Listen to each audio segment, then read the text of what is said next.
Ano ang nagpalutang muli kay Dado? Dahil matapos mag-aral sa PMA, graduate, di ba?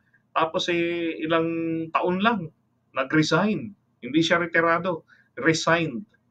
Ano siya, State Forces, kabilang sa State Forces natin noon. Kay Rodel Aguinaldo, ang aangas nila noon, kala nila wala na silang kinatatakutan. Pero ngayon, nagmamakaawa na sila. Si General, nagmamakaawa raw eh. Dapat lang kasuhan ng mga naninira, dapat pati si Captain Dado Clemente. Kasama po yan.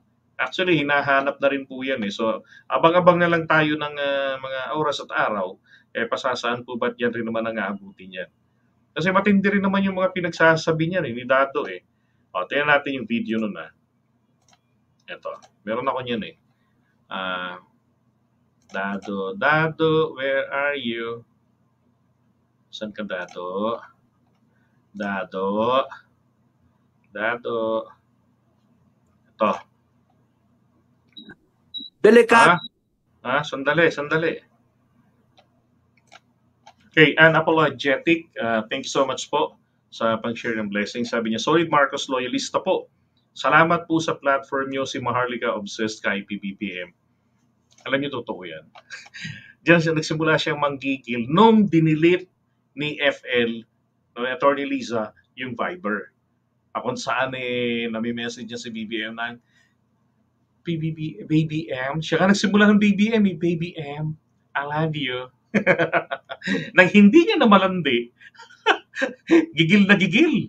Di ba? Nilayo na.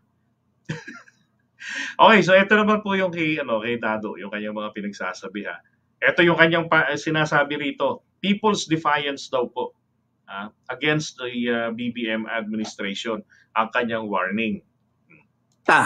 No?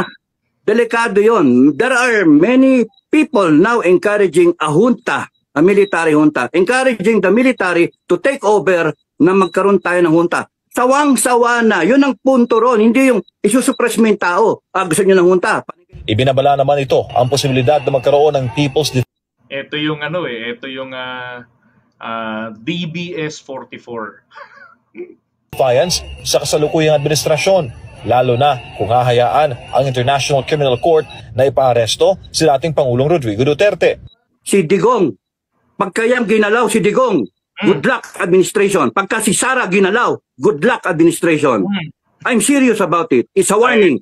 A very, very stern warning sa government. Pagka ginalaw yung SMNI, good luck kayo lahat. Because mafo-force ang tao na kumilos. And that is a warning para kayo i-save niyo yung sarili ninyo. Yun. Alam niyo, itong kanyang sinasabing ganyan ito, inciting a rebellion din po ito Itong kanyang pinagsasabi na ganyan Dahil unang-una, di ba? Paliwanag niya muna paano mangyayari. Ito may pa-warning na siya. Ibig sabihin talagang positive talaga siya na ganun nga yung mangyayari. Ang problema, kung ano ang tapang, kung ano ang tabil ng bunganga dito sa YouTube, sa interview diyan sa SMNI, hindi na nakakapag-upload. Di na makapindot ng cellphone o ng keyboard. Ay, nako. Tingnan natin. Parang meron pa akong ibang interview ng kolokoy na to Ito naman, warning din to Another badoy, another citizen, or groups of people, isuppress nila. It could be vloggers, isuppress nila. It could be Duterte. Ayan, it could be vloggers, isuppress nila. O ngayon, sabihin nyo, sinasuppress ngayon, etong si General Macanas, pahinihintay mo, labas. Labas para ikaw rin naman ang mapasok. Malaki yung kay Duterte. Si Digong, pagkayang ginalaw si Digong, good luck administration. Pagka si Sara ginalaw, good luck administration. I'm serious about it. It's a warning. A very, very stern warning sa government. Pagka ginalaw yung SMNI, good luck kayo lahat. Because mafo-force ang tao na kumilos. And that is a warning para kayo i-save niyo sarili ninyo. Administration. Bakit nyo, ako kukwestiyonin nyo, sasabihin, destabilizer, hindi ganun yung sagot. Diktadorong walang hiya. Hindi ganun ang sagot. Anong gusto mo? Ayunan ka na lang. Palakpakan ka na lang. Anak ng kamote naman talaga. Destabilizer ka naman talaga na. Dapat ang sagot, ano ang problema? Ano ang kasalanan namin? Tanong yun, hindi yun sagot. And then you communicate with the people. The people who voted you, the people who gave you the power. You start serving the people. Kung kinu-question ng tao, teka muna, Sino bang tao tinutukoy mo? Kami, hindi naman namin kinu-question ang galaw ng presidente. Maraming mga Pilipino, hindi naman kinu-question. Diba? Maraming mga Pilipino, yung kanilang issues regarding dyan sa inflation, diba? Bumababa naman, o nag 3 point something na lang yung inflation ng nakaraang buwan. Kaya ang tinutukan naman po ng mga anti-Marcos, ng anti-government, ito naman pong specific inflation naman po sa bigas. Talaga namang pahirapan sa bigas dahil hindi naman tayo ganun kasupisyente mag-produce. Pero other than that, satisfied naman ang mga tao. bakit ganyan yung pera namin? Yung mga nagtatrabaho, yung ibang Magsikap kayo para malaki pera nyo. nagdidildil ng asin eh. Mga kababayan, 4% na lang yung unemployment rate. So malamang dito, 3% yung mga ayaw talagang magtrabaho, yung mga asa, palamunin, yun lang po. Then yung 1%, o baka nga 1% lang yung mga yun eh. Diba? Tapos 3% na lang yung mga naghahanapan ng trabaho. Sabi nito. Iba, hindi maparal yung mga anak. Hindi trying to make ends meet. Anong klase yan? Tapos nun, madidinig mo, may mga bonuses itong mga to. Ang lalaki rin ng bonuses nung panahon ni Pangulong Duterte. Meron ko nabasa isang artikulo, yung mga bonus sa mga empleyado roon sa Malacanang, ang lalaki nun. Parang magkano yun? 60K? Bonus? Wow. na sweldo. Mali yun. Kaya sagutin niyo yung tanong ng Yung dati hindi mali, yung ngayon mali na. Pero ang tanong, meron ba ngayong ganun? tao. Saan mapunta yung sobra? Sinoli nyo ba? O dinikter ninyong save? Ito yung ito yung pinalilitaw nila Mr. Sasot na yung travel expenses, 'di ba? Ang laki, 2 point something billion pangkabuuan ng Kongreso. Pero ang nagagastos wala pang 100 million. So ano na raw, sinoli na ba? Kundi pa naman yung sapak ang utak no. Nagpapaniwala tong mga to kay Mr. Sasot. Halatang nangopya rin siya ng argumento. Mali pa. Dahil ang pagliliquidate, yung pagsusole ng mga sobra, gagawin yan ngayon, after a year. So ngayong first quarter na to, dyan po ngayon yan gagawin ng mga liquidation. Doon kayo maghanap. Diba? Diyan kayo maghanap kailan isusole yung sobra. Diyan nyo hanapin, diyan nyo abangan. Hindi yung current year pa lang, hahanapan nyo na ng liquidation o remoyutes nitong mga to Savings o kaya inallocate nyo sa kung whatever. Explain yung mga allocation na yan, yung mga budget na yan. Hindi naman po, halatang hindi rin niya alam yung sinasabi niya Bawal po mag-reallocate. Kung ano yung nasa line item, that's it, yun na yun. Bawal mag-reallocate. Bakit mga iba magbabudget ang higpit ninyo sa mga resibo? Bakit yung kayo, honorable? Anong pagkakaiba? Honorable din itong mga sundalo. Honorable din itong mga government employee. Ba't kayo lang ang may monopoly o being honorable? Hindi. We want you to address our grievances. May question sa pera, sagutin ninyo. Congress, Senate, sagutin nyo yung pera. May question sa pamamalakad ng presidente. Mr. President, binoto kita. Sagutin mo. Ito ang problema sa mga to Ang feeling nila kasi, sila ang ating spokesperson. Sila ang representante ng taong bayan. Mga kababayan, tingnan niyo Kung kada na lamang po isang tao ngangaw-ngaw ng ganyang tono, sasagutin ng Kongreso, sasagutin ng gobyerno, wala na pong matatapos na trabaho ang gobyerno. Di ba? Araw-araw na lang sabihin, hindi ko napakinggan.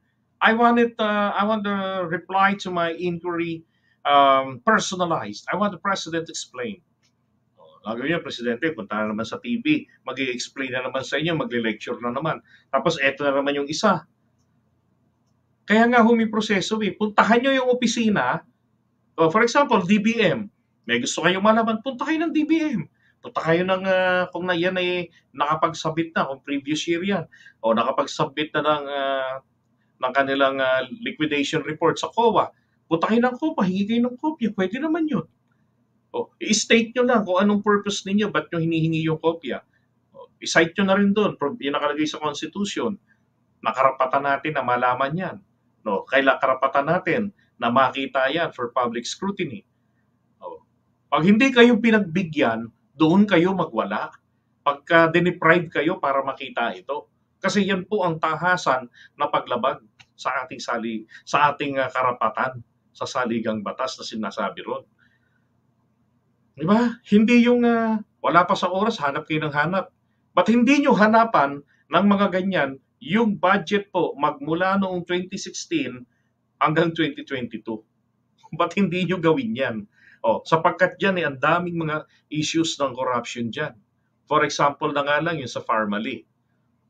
Pati yung pagbili natin ng mga bakuna, di ba, sa China, di ba, ipinagmamalaki ng mga DBS, ang Amerika, konti lang ibinigay sa atin.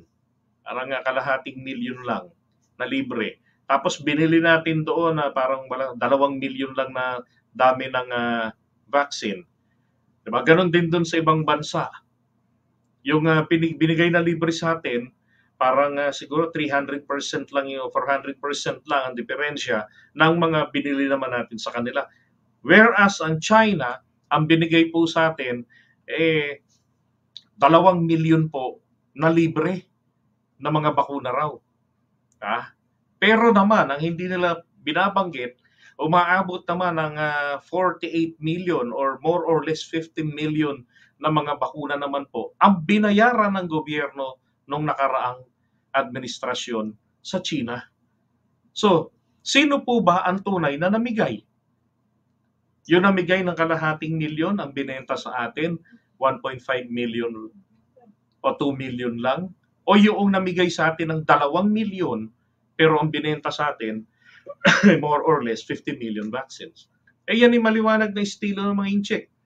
One step backward, di ba? Paluwal muna tayo and then 2 steps forward. Bumawi ka na, tumubo ka pa. Yung query ng mga tao, magpakita ka. They are looking for a leader. They deserve a leader.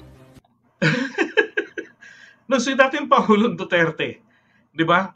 Laging sinasabihan, nasaan ang Pangulo?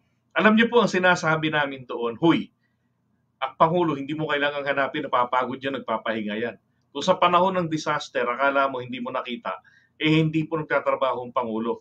The mere fact na nandiyan ang DSWD, different government agencies for humanitarian purposes, is present in that area, nandun po ang Pangulo.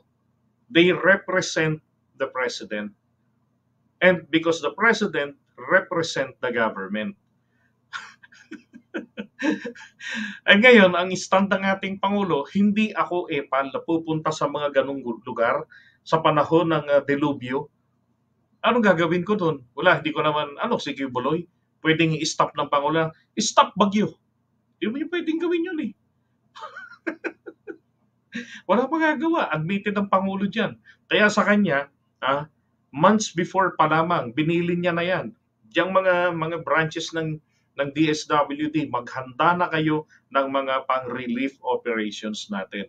Para oras na kailanganin ito, meron na kayong mahuhugot. Hindi na kayo hihingi pa sa national government o dito sa head office ng DSWD.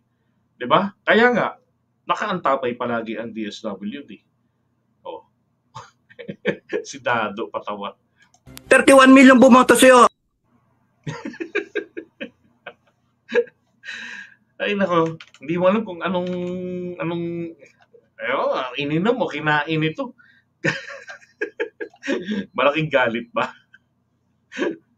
Natatabunan yung mga ginawa ni dating Pangulong Duterte. Pero tayo naman po yung nagpapasalamat na yung mga kakulangan natin nung araw sa infrastructure projects, katulad nitong mga tulay, dami naman talaga, mga kalsada, yung farm to market roads, marami naman talaga, yung mga bypass roads na yan, pinasasalamatan po natin yan. Pati yung dam na ongoing project ngayon na pinunduhan ng China, pinasasalamatan natin yan. sa nakaraang administrasyon. Pero linawin lang po natin, hindi po yan sapat na dahilan para po ang taong bayan pipikit talaga ang mga mata. 'Di ba? Kapag ka nakita ng mali na yung ginagawa nila, hindi po. Kailangan punahin sila, punahin. O, tandaan nyo, hindi po perpekto ang nakaraang administrasyon. Ay nako, si Dado naman, kala mo baldado ang utak. Tapos ngayon, hindi lumantad ka na, bigay mo na yung address mo nang masampahan ka na ng kaso.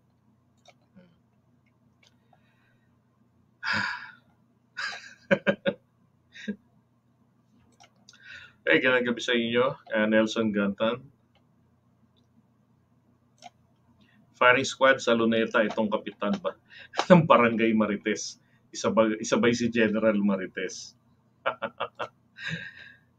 Yes, pero galing sa blueprint pa rin ni former. Galing pa rin sa blueprint ni ni Apo Lakay. Alam niyo yung problema kasi natin, yun namang itong mga farm to market roads, ito po ay galing po ito sa yung sinasabi ng mga rebel returnees, yung mga NPA dati. Problema namin ganito, ganyan. Hindi namin madala yung mga produkto namin dyan sa palengke. So ito ngayon ng gobyerno, ginagawa yung mga kalsada, inaayos, di ba? Malayo, dadalhan namin doon. Walang ospital dito, doon pa sa kabila. Pinaka-best makarating kami ng mabilis, naayos ang kalsada. Yung mga produkto namin, kabayo ginagamit namin, hindi namin wala kaming magamit na matinong sasakyan na wala kaming pag-transport. Ginagawa ngayon, ayos sa mga kalsada, yung farm to market roads. Di ba, nasa bundok, madali na makarating ng bayan. Di ba? Ito na nga lang Mount Pulag Alam niyo, Mount Pulag, nung araw, nung 90s, late 90s, estudyante ako, and at the same time, bukod sa naglalaro ko nun sa UAAP ng judo, ay mountaineer din po ako. Nagtayo kami ng grupo ng Mountaineering Society. Kasi nireject kami ng UE Mountaineering Society. UE Mountaineering Club. So, naggawa kami ng UE Hikers noong time namin. Ngayon, ang Mount Pulag, nung araw po, talagang bubunuin mo ng mahigit 2 araw mong aakyatin kapag bago-baguhan ka. Aba ngayon, isang araw makakarating ka, may sasakyan pa. Dalhin ka pa sa tuktok. Diba? So, gano'n na yung mga development Ayun.